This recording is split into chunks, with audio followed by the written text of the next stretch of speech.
Fala pessoal, bem-vindo ao canal Aprendendo Cálculo com o Professor Raimundo. E hoje é um vídeo especial, né? Vocês estão vendo que eu já estou aparecendo aí. Normalmente eu fico bem pequenininho e me escondendo ali no canto. Mas hoje eu vou trazer um vídeo para vocês que foi meus alunos que fizeram para apresentar durante uma avaliação, tá? É um vídeo sobre integral por partes. Eu espero que vocês gostem. Os meus alunos que fizeram o vídeo foram o Lucas Gabriel, Jackson, Gustavo Sarraf e Lorenzo, da turma de bacharelado em ciência da computação, aqui da Universidade Federal do Oeste do Pará, tá bom? Assistam aí e deixem um comentário aí dizendo de quem vocês gostaram mais da apresentação, tá bom? De quem era a voz mais bonita, beleza? Um grande abraço para vocês e curtam o vídeo. Olá, esse é o nosso trabalho Integração por Partes, por Lorenzo, Gustavo, Jackson, Lucas e Marcos. Conheça Brook Taylor, o criador da integração por partes e outros princípios básicos.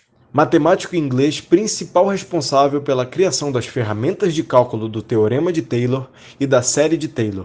Seu trabalho seria mais tarde descrito por Joseph Louis Lagrange como a base principal do cálculo diferencial. Brook Taylor nasceu em 18 de agosto de 1685 em Edmonton, Middlesex, Inglaterra, e morreu no dia 29 de dezembro de 1731, em Londres, Inglaterra. Adicionou à matemática um novo ramo agora chamado o cálculo das diferenças finitas, inventou a integração por partes e descobriu a célebre fórmula conhecida como a expansão de Taylor, de qual a importância permaneceu não reconhecida até 1772, quando Lagrange proclamou isto como o princípio básico do cálculo diferencial. Em 1708, Taylor produziu uma solução para o problema do centro de oscilação, sendo que isso foi inédito a 1714, resultando em uma disputa de prioridade com Johann Bernoulli.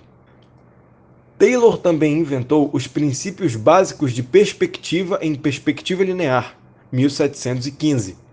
Junto com os princípios novos de perspectiva linear, o primeiro tratado geral dos pontos desparecidos é determinado. Taylor dá conta de uma experiência para descobrir a lei da atração magnética, 1715, e um método melhorado para aprimorar as raízes de uma equação, dando um método novo para computar logaritmos, 1717. Taylor foi eleito um membro da Royal Society em 1712 e foi designado naquele ano ao comitê para julgar as reivindicações de Newton e de Leibniz de ter inventado o cálculo. Taylor teve um trabalho publicado pelo seu neto após sua morte em 1793, intitulado Contemplatio Philosophica. Vários trabalhos seus foram publicados, incluindo relatórios sobre trabalhos em magnetismo e atração capilar. Publicou em 1719 o livro New Principles of Linear Perspective, uma versão melhorada do seu trabalho pioneiro intitulado Linear Perspective, em 1715. Obra que foi revisada por John Coulson em 1749 e reeditada em 1811. Introdução. Podemos começar introduzindo a regra do produto e por ela podemos definir a integração por partes, que é a regra inversa do produto. Digamos, temos uma função, expressa como produto de duas outras funções, f de x e g de x. Agora, tomamos a derivada dessa função composta. Logo, d sobre dx, abre chaves, f de x, g de x, fecha chaves. E, lembrando a regra do produto, será a derivada da primeira função, f' de x, vezes a segunda função mais a primeira função, f de x, vezes a derivada da segunda função, g' de x. Agora, poderemos obter a antiderivada em ambos os lados da equação. A antiderivada do lado esquerdo fica f de x, g de x, sem se preocupar com a constante, que pode ser ignorada no momento, igual a antiderivada de f' de x e g de x dx, mais a antiderivada de f de x, g' de x dx. Nesse momento, resolveremos esta parte. Para fazer isso, iremos subtrair esta parte em ambos os lados. No final, teremos esta equação. Essencialmente, esta é a fórmula da integração por partes. Ela externa que se tivermos uma integral ou uma antiderivada da fórmula f de x vezes a derivada de alguma outra função, esta regra pode ser aplicada. Até agora podem surgir comentários como: isso não é realmente útil. Primeiro temos que identificar uma função que tem essa forma e ainda haver uma integral nisso. Mas ao decorrer da explicação, veremos que isso pode simplificar uma série de funções que estamos tentando tomar a antiderivada. Integração por partes. Integral de ln de x. Para encontrar esta antiderivada, utilizaremos o método de integração por partes, que pode ser vista como uma versão integrada da regra do produto. Visto que o método requer duas ou mais partes no integrando, nós precisaremos reescrevê-lo para então continuar a resolução. Um dos erros comuns ao tentar integrar ln de x é que a pessoa pensa que o ln e o x são duas coisas separadas, porém, isso não é verdade. Basta reescrever o ln de x desta forma para podermos prosseguir, pois qualquer número ou expressão multiplicada a 1 permanece com o mesmo valor. Agora passamos para a parte de identificação de f e de g'. Nosso f de x será o ln de x, cuja derivada é 1 sobre x.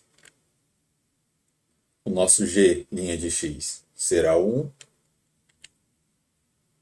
cuja antiderivada é x. Agora basta aplicar esses valores na fórmula.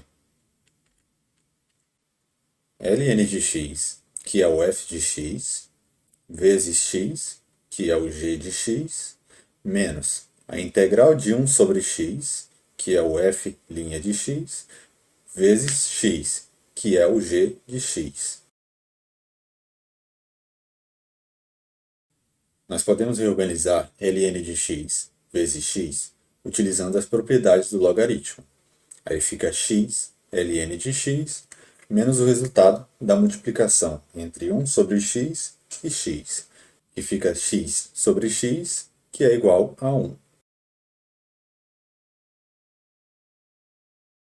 Agora, o último passo que resta é resolver esta integral, que inclusive a gente já sabe o resultado dela, pois na hora de descobrir o g de x, nós calculamos a antiderivada de 1.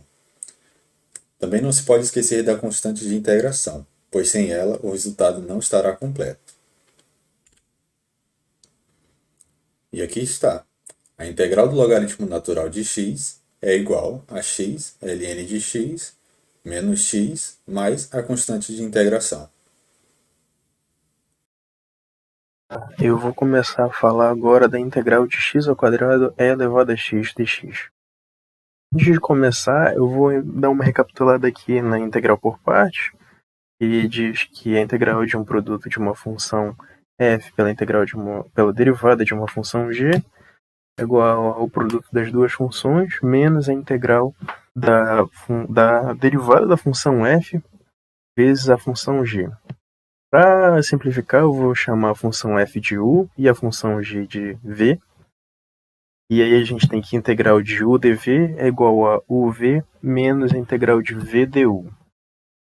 Assim, se na integral de x ao quadrado é elevado a x dx, se a gente tomar x ao quadrado como u e é elevado a x como dv, a gente tem que integral de x ao quadrado é elevado a x dx igual a x ao quadrado é elevado a x menos a integral de 2x é elevado a x dx. E isso é igual a x ao quadrado é elevado a x menos 2x é elevado a x menos a integral de 2 é elevado a x. A gente desenvolvendo mais um pouquinho, a gente tem que x ao quadrado é elevado a x menos 2x é elevado a x mais 2 vezes a integral de e elevado a x dx. E isso, por fim, se iguala a x ao quadrado é elevado a x menos 2x é elevado a x mais 2 é elevado a x mais a constante de integração. A gente pode resolver essa integral também pelo método tabular. No método tabular, a gente dispõe a função u numa coluna D, na coluna das derivadas. Então a gente começa a derivar a função u sucessivamente, x ao quadrado, 2x, derivada de x ao quadrado 2x, derivada de 2x é 2, derivada de 2 é 0. E numa coluna I, a gente dispõe a função dv e suas integrais. E como a função dv é e elevado a x, e integral de e elevado a x é o próprio e elevado a x, a gente percebe aí que continua sendo a mesma coisa em todas as linhas. E a gente também tem que prestar atenção no sinal. Cada linha tem um sinal que vai se alternando. Começa com o sinal positivo, depois negativo e assim sucessivamente. Aí, para começar, a gente pega o primeiro elemento da coluna D com o segundo elemento da coluna U e multiplica os dois. Então a gente tem que já a integral de x ao quadrado é elevado a x dx atualmente é x ao quadrado vezes e elevado a x. Depois, considerando o sinal, a gente pega o segundo elemento da coluna D e o terceiro elemento da coluna I. Agora a gente tem menos 2x e elevado a x. Continuando, a gente pega, considerando o sinal novamente, o terceiro elemento da coluna D e o quarto elemento da coluna I. Agora a gente tem mais 2 vezes e elevado a x. E por fim, como o último elemento da coluna D é o zero, a gente pode considerar que, como vai ser multiplicado por zero o próximo elemento, a gente já pode substituir isso pela constante de integração. Então é assim que a gente resolve uma integral pelo método tabular, ou o método DI. Dando continuidade ao assunto de integral por partes e utilizando o conceito que foi apresentado anteriormente na introdução, que no caso é o dv é igual a v menos integral de vdu, irei apresentar uma forma de resolução para integrais com cosseno e dx. Esse caso aqui, ele apresenta um produto entre duas variáveis, que no caso é cosseno de x. O primeiro passo é determinar quem é u. Nesse caso é x. O resto, para encontrar dv, ele é todo o resto. Ou seja, dv é cosseno de x dx.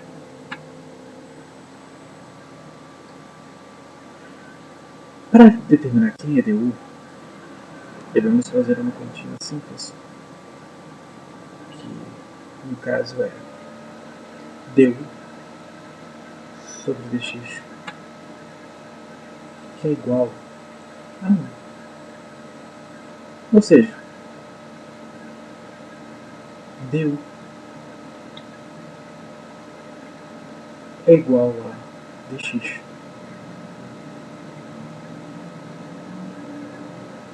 E nesse caso, você tem que ver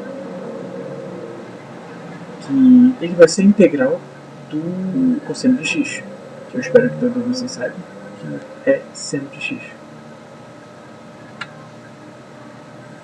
Já sabendo quem é o v, o u, quem é o u, o dv, o du e o v, você pode já partir para a substituição.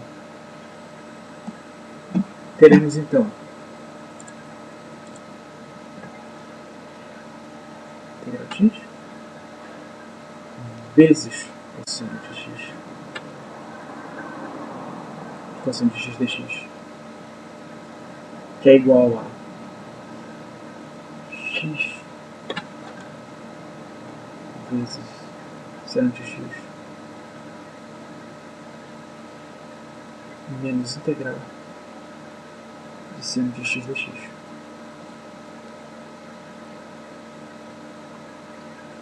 Então assim, x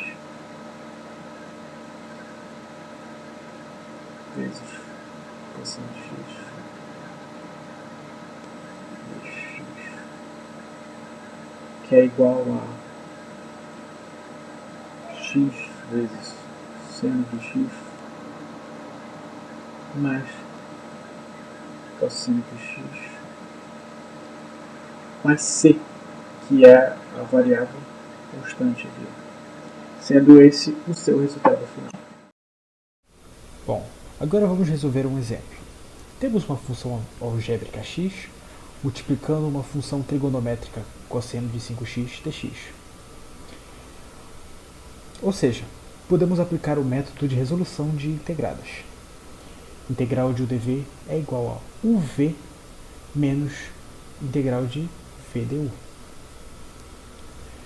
Encontramos o U, que é igual a x, o du sobre dx, que é igual a 1, fazendo a conta aqui, temos du igual a dx, temos dv, que ele é todo o resto da equação que não foi utilizado, que no caso é cosseno de 5x dx, e v, que vai ser a integral disso.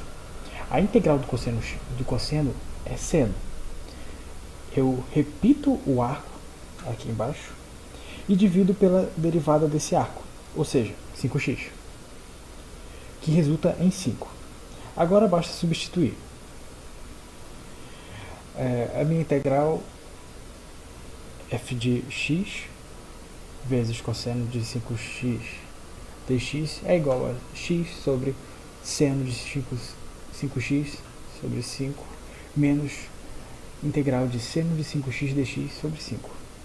Percebam que foi tudo substituído, ou seja, temos a integral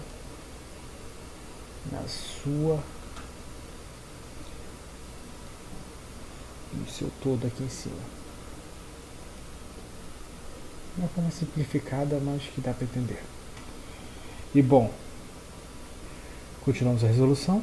E aqui, a integral do seno é cosseno, menos cosseno. E com o menos daqui, vira mais. Essa aqui é a derivada do arco. Como a gente teve que derivar o 5x, ele foi aqui para baixo, multiplicou e ficou 25. E conseguimos nossa constante c. Bom, esse foi o exemplo.